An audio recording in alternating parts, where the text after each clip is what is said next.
every aspect of life, Luke Belmar. What if life wasn't about happiness? And what if life is about experiencing every aspect and every emotion that life has? Wouldn't you want to experience the full set of range of emotions that life has to offer you? The sadness, the heartbreaks, the joy. You can't have happiness without sorrow. You can't have pleasure without pain. And to neglect one thing is to neglect life.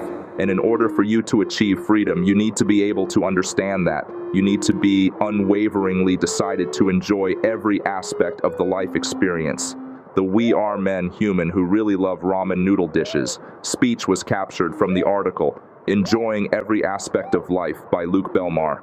People who actually overcome their fear and they trade it for gratitude, Their immune system gets stronger, their genes upregulate, everything changes.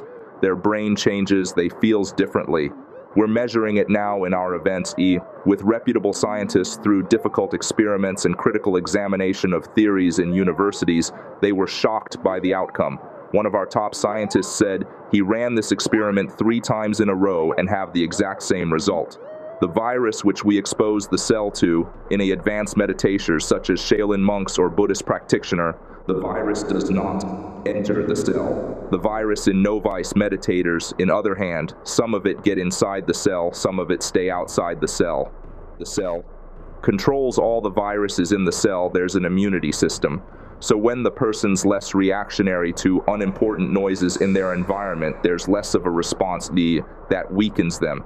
They're less of a victim to their environment, where in large scale and in small scale as well. The body has a greater immunity to whatever it is, how gruesome and F up the situation is, and that's the truth. Project Truth, remember? KJ has no memories of his memory wipes till this day, by the way. Which floor are we on nowadays, K?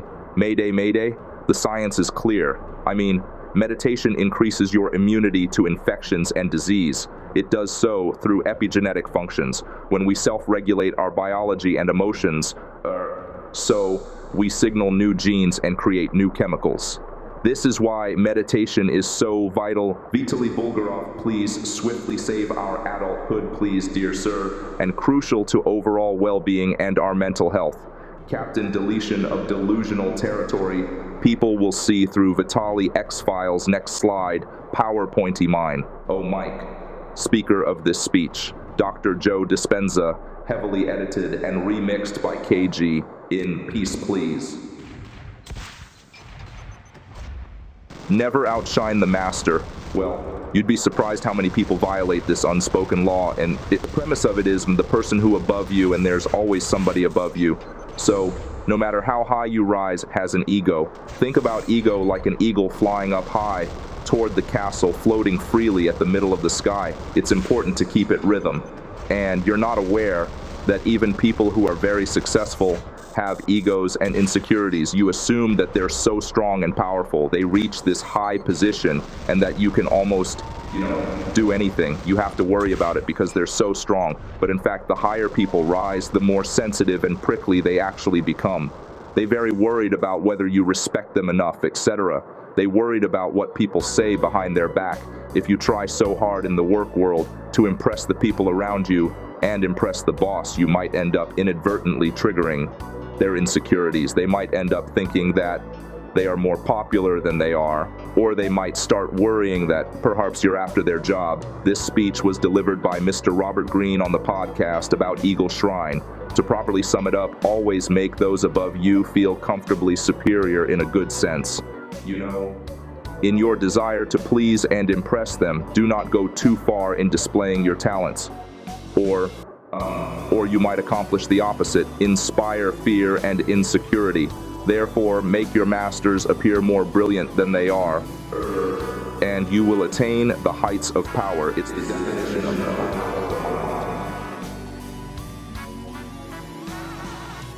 Everything that needs to be said has already been said, but since no one was listening, everything must be said again. So Nolan added, I feel that over time we started to view reality as the poor cousin to our dreams. In a sense, I want to make the case to you that our dreams, our virtual realities, these abstractions that we enjoy and surround ourselves with, they are subsets of reality. Schopenhauer, who thought that character came from one's father and intellect came from one's mother, said that genius was the product of an exceptionally strong-willed father and an exceptionally intelligent mother. Eat that frog. You have virtually unlimited ability to learn and develop new skills, habits, and abilities. When you train yourself through repetition and practice to overcome procrastination and get your most important tasks complete quickly. Steal like an artist. Color palette emoji. Everything that needs to be said has already been said, but since no one was listening, everything must be said again. They are subsets of reality. Froghead emoji. Alan Watts. The power of memories and expectations is such that for most human beings, the past and the future are not as real, but more real than the present. The present cannot be lived happily unless the past has been cleared up and the future is bright with promise. In play, there is no stakes. No boundaries, no right or wrong, no quotas for productivity. It's an uninhibited state where your spirit can run free. The best idea arise most often and easily through this relaxed state. Putting importance on the work too soon stirs up instincts of caution. Instead, we want to break free of the shackles of reality and avoid all forms of creative restraints. So I'm not just intimidating, I'm a force that commands attention. You feel uncomfortable, not because of me, but because my confident presence challenges your comfort zone. I won't shrink myself to boost your ego. Instead, take your jealousy as a compliment and get ready for a show. Everything's fine except for you. Play knows no bounds. It defies stakes and rules, allowing your spirit to roam unfettered. It's in this uninhibited state that the best ideas effortlessly emerge. Rather than rushing into significance, play liberates us from the constraints of reality and unleashes boundless creativity.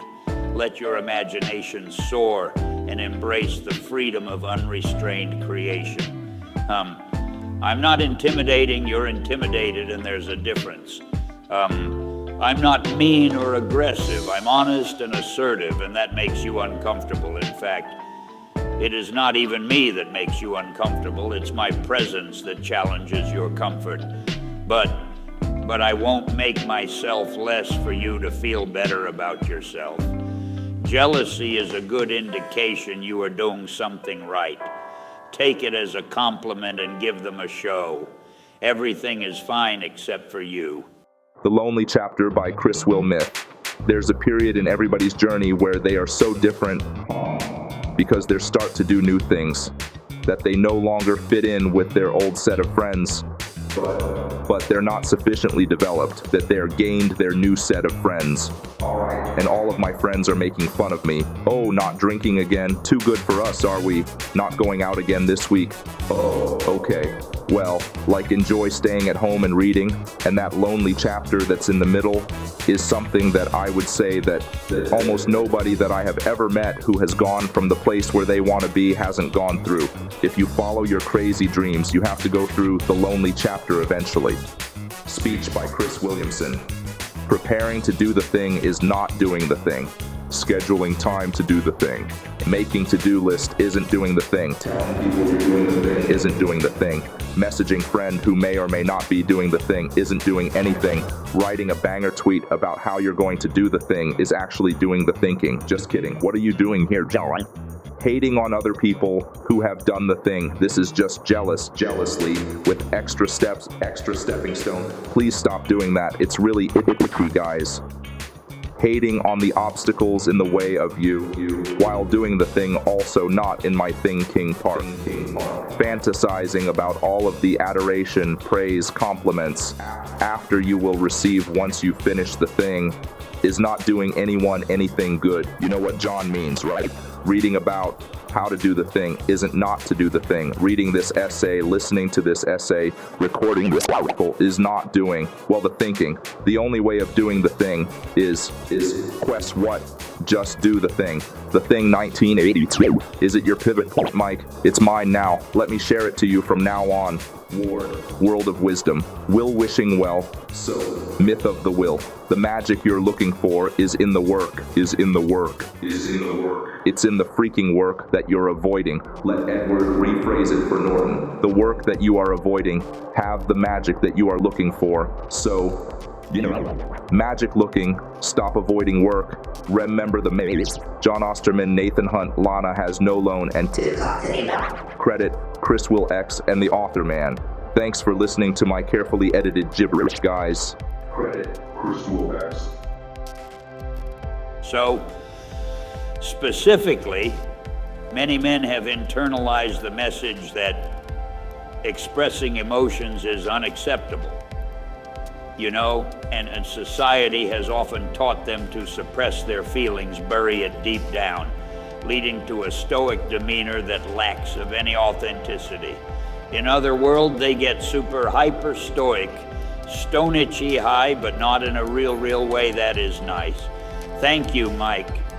So, this societal conditioning discourages vulnerability and restrains genuine emotional expression, impacting their overall well-being. It is crucial to challenge these ingrained notions and encourage men to embrace and express their emotions in a healthy and fulfilling manner.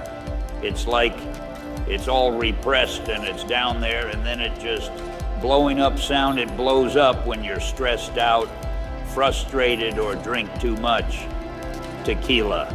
All right, so learning how to process your emotion and be aware of them is key. Be key, low key, It will make you a better leader, more empathetic to the people around you, your wife and your partners. But it is a process of becoming just taking that extra 8 mile, like when I teach people around emotion, it is take an extra breath. Breath in deeply, full 4 seconds to fill in the oxygen to your lung. Before anything comes out, this breathing technique allows just that extra 4 seconds for your prefrontal cortex to engage, to get the O2 to your brain and go choo-choo like, what the heck am I experiencing right now? Pause for a short half second to clear your mind and breath out for 6 seconds. Slowly. Total 10 seconds for each session. Each session lasts 2 minutes. 2 minutes, you hear me? Do that every time you feel nervous before giving speech. Technique invented by Dr. Alan Watkins. Coherent breathing is also a form of mindfulness for anxiety and can be incorporated into a meditation for anxiety practice. Another organizing principle is, I won't make a long-term decision if I'm in an emotional state, if I'm emotionally compromised. And if I'm super emotionally compromised, I won't have a conversation with that person, with that personality, until I am not, because I'm more likely to say something that I will never want to say. The speech was delivered by Mr. Sebastian Ingers in the article, Manage Your Emotions.